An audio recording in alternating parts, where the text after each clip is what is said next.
I am absolutely committed to the fact that school meals are incredibly important. Not just for kids' health, but they are incredibly important because of learning environments. And in fact, if you're talking to people in schools, their top of mind is not childhood obesity. Their top of mind is student performance. So figuring out how school meals affect those learning environments and being able to talk to folks about it. The equation really is quite simple. When kids eat healthy and play hard, they're better students. We have evidence to support that. In the eat healthy part, it's mostly about the benefits of school breakfast, which I will also talk about in a minute. But this is how we have to connect with schools. This needs to be the language that we talk to schools about. The overall goal, though, is very much the goal of My Plate. So where all that science led, where the legislation and then the regulations came to, is helping Americans eat in a different way that's outlined as My Plate. The most important piece, of course, is that half of the plate is fruits and vegetables. But the problem is that these standards, although they may be based on science and although they went through the political process and the regulatory process, is they meet real kids. So you take this set of guidelines, supposed to be looking like My Plate, and the challenge is that kids are not used to eating this way. It's a huge step for children. So my mantra is, it's only nutrition when they eat or drink it. This is an actual tray that I took a picture of in Renaissance High School in Meridian, Idaho. It was actually chosen by a kid. You can see the kid's thumbs on the side. So a kid chose this nice Caesar salad with a bunch of vegetables. It was some frozen corn, but fresh fruit, apple juice. Anyway, kid had chosen this meal, and I looked at it and I said, oh, can I take a picture? Which he let me do. He thought I was totally weird. But I then, from this tray, turned around and looked at this trash can. So just serving it, just having the regulations, just serving it, just putting it on a tray, even a kid choosing it, doesn't mean it gets into the kid. And that's the problem. We need more fuel into kids and less food into trash cans. I'm very concerned about food being wasted at school. It's one of the things that is hard for me in general, but it's really hard, especially when I know the farmers and then I see that food going from the tray into the trash can. But whether food is wasted at school means it's not a black or white question. We can't force kids to eat things. We need to provide an environment which encourages that. And there are lots of pieces to that. It's not just regulations and serving food. In fact, in Montana, we've done a lot of work on the idea of comfortable cafeterias. Setting up an environment where kids enjoy eating and have the time to eat. The one I've seen that's best in the entire country happened to be in Tampa, Florida, where it was decorated with banners hanging where kids had half an hour to eat, where teachers were sitting down with them, encouraging them, and it was decorated like a French bistro on the walls. So we need to think about what it is that helps get food into kids. So I want to talk about four strategies that I see going on. So student-centered marketing involves using menu and other communication tools. It involves using kid-friendly terms like candy loaf and underground candy. You may have read some of the research that says if you name them X-ray carrots instead of just carrots, the consumption of them goes up. It's certainly about presentation, and I believe in this day and age it's about having a strong social media presence. I'm sorry, if you're not online, you barely exist. Again, Molly Langham's group in Lake Stevens, working with kids to be the marketers. This is their Eat a Rainbow salad promotion, and the kids are out wearing different colors and chef's hats, and I would eat anything that the little boy in yellow asked me to eat. This is that, if I may be so bold as to speak on behalf of the school nutrition people here, behavior is that a lot of it gets dumped on them. Well, change what you're cooking, serve different food, and become the food police. Well, they don't want to be the food police. They got enough work managing those regulations on the budgets that they have. And by the way, teachers don't really like them coming into the classroom and saying you shouldn't be using Skittles as your reward. So if we're going to do things like this, they're one piece of the puzzle, and they're an important piece of the puzzle, but it's not all on their back. It's about PE, and by the way, it's not just about PE, it's also about walking and biking to school. There are all sorts of things that come into this from, I believe, mental health, physical health, emotional health, and that's how we need to think about it, as opposed to, and today you're here to talk about food and fresh foods in schools, but to begin to see that as part of a larger system is, I believe, how we have to do it. Yes, ma'am.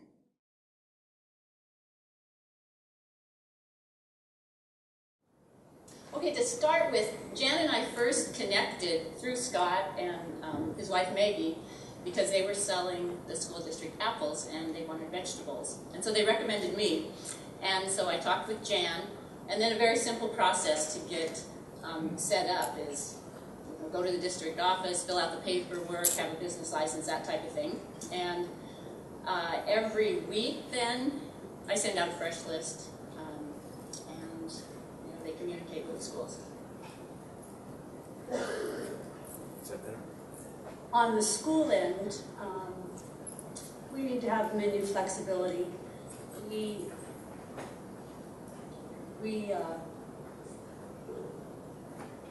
have our main menu done, and then when the farmers offer us what they have in season, we can add the different fruits and vegetables to complement our main entrees.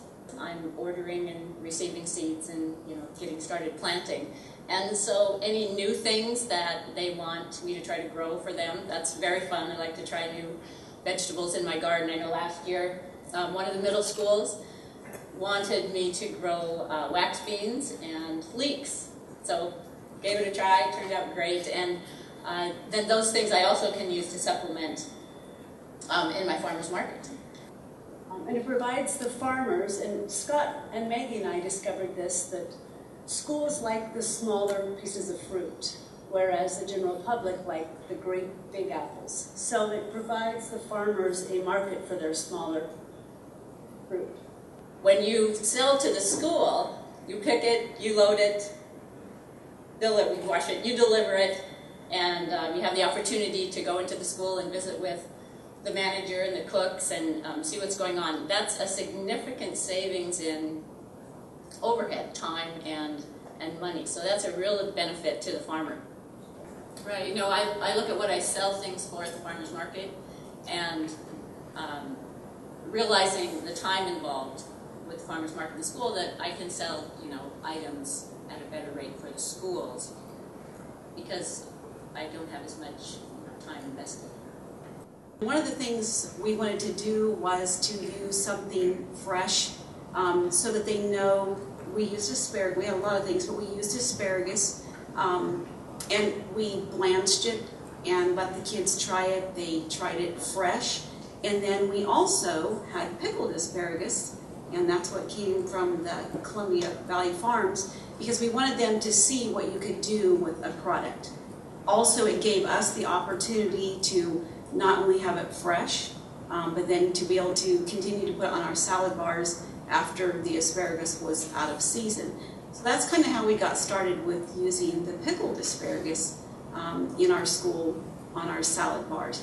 We are Columbia Valley Family Farms, and it's a great story of two brothers who are asparagus farmers for the past 28 years. And 2 years ago, in Altopia, a processing plant, an asparagus processing plant came open for sale, and they thought, wow, this is what we do.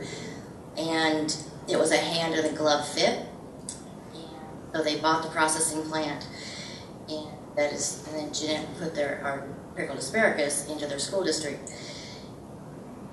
We've had schools come out to the farm. I take them out into the fields, and they're like, you mean it doesn't come off a tree? And you're like, no, it grows up from the ground, and within 24 hours, it's going to grow, 6, 8 inches, and the kids are amazed. Then I bring them into our office and we just do some taste testing because we have like six different products, flavors, and we also grow green beans. The green beans are done in August. And you know, the face that was presented earlier of the little boy, I had a whole class of those faces as they were backing away from the table at the door going, "It's green." And just all of a sudden, totally spontaneous, one of our 5th grade boys was leaving the cafeteria and he picked up on what was going on, walked over to the table and started eating asparagus and talking to the kindergarten students about it. Now you'd think as food service directors with some marketing ability, we might have figured this out in advance, but we hadn't. Within a few minutes, he had the entire class eating asparagus. So the first rule is define local, and that's true whether you're defining it within Washington or outside of it, but we're going to talk about it as Washington. The second rule is that it is limited to foods that retain their inherent agricultural character. And they've made this list of allowed processes. It means you can buy frozen ground beef patties, but it means you can't buy canned foods that have been cooked or heated or have certain kinds of additives. The only additives that are allowed are those to prevent oxidation of produce. So that list is available in this guide in lots of places, but that's the list of things that can be purchased locally using the preference. You can still buy local other things, but you can't apply this advantage to it. Rule 3 is that you cannot require local food of your vendors. You can't say, we're putting out a bid for only Washington-grown foods. But you can apply a specific advantage in that competitive process for Washington.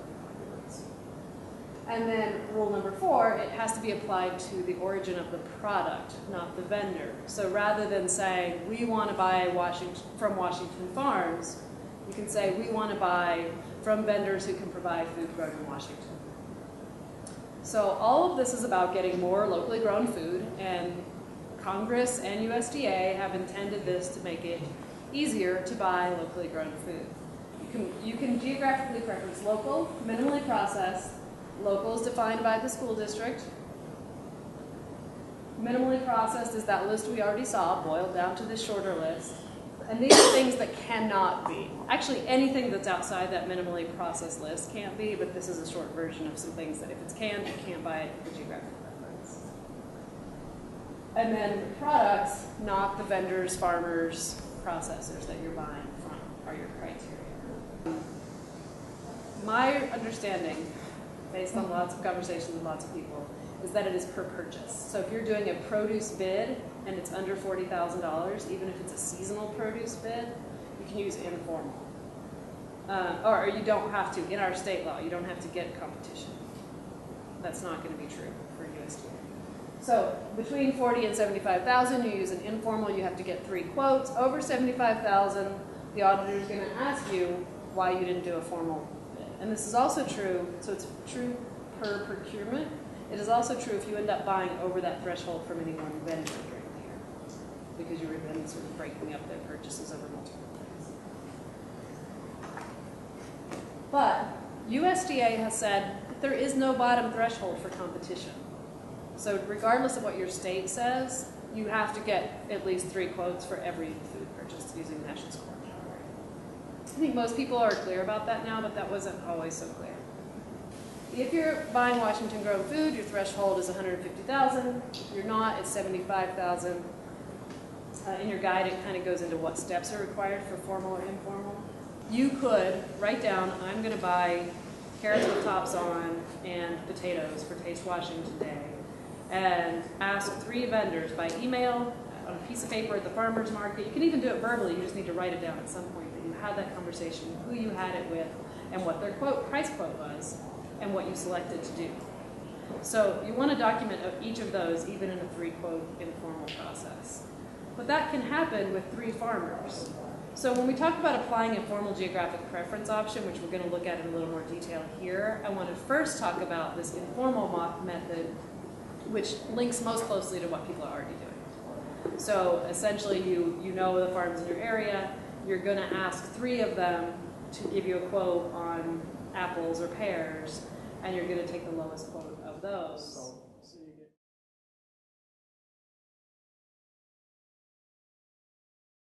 We just this year purchased fruit and vegetable costumes to complement some of the events that we do and help schools to put on. And this was their very first Harvest of the Season event. And some students from the high school culinary program came and volunteered to wear the costumes and helped hand out incentives to kids that were trying the fruits and vegetables that were on the menu that day. So they were highlighting spinach. This was in December. It was spinach, potatoes, and pears. And they made this wonderful spinach spanakopita and had fresh pears and roasted potatoes. And we handed out stickers. I tried it stickers or little fruit and vegetable stickers, and it was a huge hit. The kids loved the high school students in the costumes, and they loved the stickers, and everybody was trying the fruits and vegetables. And the kids that brought their lunch were trying the food on the other kids' trays. So let's pull out the fact of USDA standards. We have to meet those. There's no doubt about that. We have to make our nutritionals, and we have to stay in the black. So what's the underlining goal? Well, we want to feed our kids. We want them to be healthy. We want to change the way they look at food. You know, farm to school is a cool change, and that's using local farmers and you know, getting all these great fresh ingredients that are local. And but when you start doing scratch, when you take the sugar out and you take the candy out, and these kids are like, that's not cool, man. Like you just took my chocolate cookie away, and so it's more of a you have to be in front of the issue, I think, more, and making it into a positive thing. So now me and Laura go around and talk about in classes and for different teachers about what these kids are putting into their bodies. And a lot of times, you know, I remember I was talking to a junior high class, and I was telling them about how chicken nuggets are made. They didn't believe me. I said, well, you guys don't believe me. And a word I said, the best advice I ever got from a college professor was never believe anything you read or hear. Go and research. I said, go and look it up. And they caught me like a week later in the school. I don't know if you've ever seen these pictures, but they basically take everything the chicken is made of and they grind it up into this, I don't know, goo. And then it won't, I mean, beaks, feathers, everything, bones, the whole 9 yards, whatever. So, and then they grind it up, but it's so disgusting it won't stay together on its own. So then they have to throw this glue into it, like this food glue, and it turns it pink. Oh, and before they do that, they blast it with ammonia to clean it because it's disgusting. And then and then it comes out of this machine, this big, huge, pink, like, looks like a big yogurt machine, a frozen strawberry yogurt machine. Anyway, they didn't believe me, so they went home and looked it up. Mr. Levy, we're so sorry. Thank you so much for not feeding us chicken nuggets anymore. That was so gross. So that was the other thing. Once we started educating them and talking to these kids about what they're putting in their bodies, they get fascinated by it just like we do, and they get passionate about it too. So you can't take the tater tots away and take the chocolate milk away that kids today are so used to eating. And not expect some sort of pushback. And not just pushback from the kids, but we've received pushback from the parents, pushback from staff, pushback from every level that you can imagine, which some of it was pretty shocking to us at what level you do get that pushback. But I think at the end of the day, you know, we look at each other, and with the kitchen staff, they're all very supportive of this as well, that we know that we're doing the right thing. And we've got the research to back it up. We know that by providing these healthier foods to kids, it's going to help them learn better, and it's going to, you know, eventually help them on down the road in terms of their overall health. And so we looked at not just bringing healthier foods to the kids in our districts, but also looking at how we can get them moving more too. So it's kind of a whole big picture program that we've built in both Cheney and Othello. But what we started doing is I started resetting up my kitchen to make it a more inviting environment, so the students could see me wherever I was in the kitchen. The door was always open. All the cafeteria doors into the cafeteria was open because I wanted the kids to, you know, come in, and they would come and talk to me, introduce themselves. And then we went and we redecorated our cafeteria. And it's no longer our cafeteria, it's the cafe. Total student input the whole way. We had several meetings. We redesigned. We are putting a student mural on one big wall that they're working on, which will take almost a whole year. I don't even know if they'll finish it this year. It may be an ongoing project. We have round tables like this that seat 6 people with tablecloths. Our horticulture department puts centerpieces on the table. No kids mess with them. They just leave them. They look nice. We use a 9-inch regular plate. We do not use boats. We do not use souffle cups. We use some sporks to go. We use regular silverware. And the kids come through and they sit down, and when you see the kids sit down and eat, they're like you guys, like a family, sitting at a table, eating lunch together. And when you see their plates, it's really neat to see that when you take that My Plate picture of USDA and you place it on my line and you watch the kids come by with their fruits and vegetables and their salad off the salad bar, it looks like that, and that's what we want. So we run into a lot of labor management where staff feels overworked. It's not in their job description. Now that we're altering their job description, if we're asking them to do beyond the spectrum of preparing their food, which we see differently. We're asking you to make one homemade item a month, but then they want extra staffing. They want us to bring a sub in for them that day. And they've kind of gotten out of the way of, well, it's not in our job description. So we run into a lot of, my director sits in a lot of labor management meetings once a month discussing the fact that they feel that that's not. What's their title?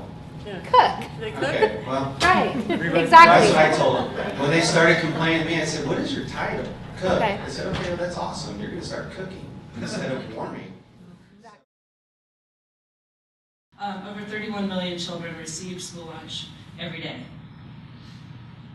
And there is a long road from what people think of as school lunches, and I will say that most school lunches have already gone well beyond this picture over here, and are well on their way to being farm-to-school lunches or healthier lunches. And just implementing the new standards this year means that a lot of schools are serving very healthy food here. In that same survey, we asked why people do it. Why do people do farm to school? And these are the answers we got. Schools value supporting their local economy and having really great relationships in their communities. They want the high quality produce that we've heard about today and that we're eating today. And then they also wanted to increase consumption of fresh fruits and vegetables, and they feel like farm to school is a way to do that. I'm extrapolating here from what else I've heard, but a lot of that is that there's a story, that there's a person, that there's someone in their community who grew that food that they can talk to and understand. And that really increases their willingness. We heard this morning, if you grow it, you'll eat it.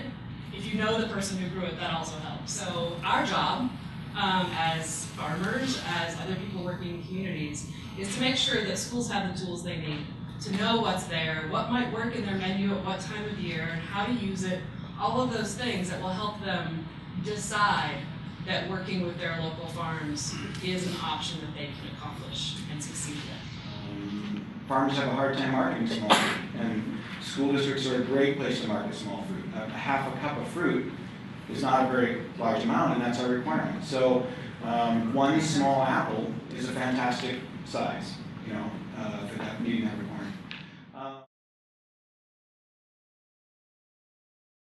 Marketing has gotten a bad name because of what we associate with that. But marketing is really, in its most basic form, is just communicating with your customers about your program and services.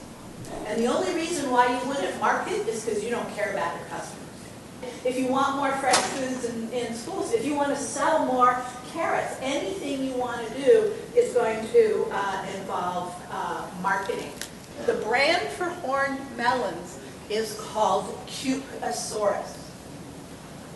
How incredibly cute is Cucasaurus? You tell kids they're having a horned melon, they may get one idea, but you're saying we're serving Cucasaurus today? I can see that those sort of skeptical views would disappear and everybody would begin to see the Cucasaurus. Now, Cucasaurus is actually a registered trademark, like Apple is. And I'm not suggesting that you have to brand yourself that way, but be thinking about fun ways, just as I talked about in my previous presentation about you don't just want a menu that says we're having carrots today. Really? What kind of carrots are you having? X-ray carrots? Homegrown carrots? Cloud view carrots? What kind of carrots are you having today? So what you call things and how you name them will have a lot to do with your brand. So, your program and social media. As I said, we could have a day-long workshop about any one of these, but some of you may be completely confused about all the different kinds of social media there are today. Just a few of them. There's Twitter, and Twitter you might say, I'm eating a donut. Facebook, I like donuts. Foursquare, this is where I eat donuts. Instagram, here's a vintage photograph of my donut. YouTube, here I am eating a donut in video. LinkedIn, my skills include donut eating. Pinterest, here's a donut recipe. The first is post regularly, which is use photos regularly. So showcase your staff. If you are in a school, showcase the students. As long as you have permission, make sure that any photo that you post has got permission, especially if it's children, but from adults as well. The next tip that I have for you is to create links to successes. So you really have to think about on Facebook, not just putting up something static there, but what can you link to? What can you link to that you want your customers to know about you? On Facebook, obviously you can post pictures, obviously you can post status updates, but you can do other things like surveys. So a Facebook page that you establish for your school or for your farm or for your farm-to-school group is not the same as a personal page. So you have a lot more opportunity to use a variety of features. The other thing is really think if there's any way to tie your school meals, anything you do on social media, to the learning environments. And Douglas County has done that a lot. He talks about test days and what we're doing and the meeting with the superintendent and going to the school board. So keep those connections going. Obviously, get kids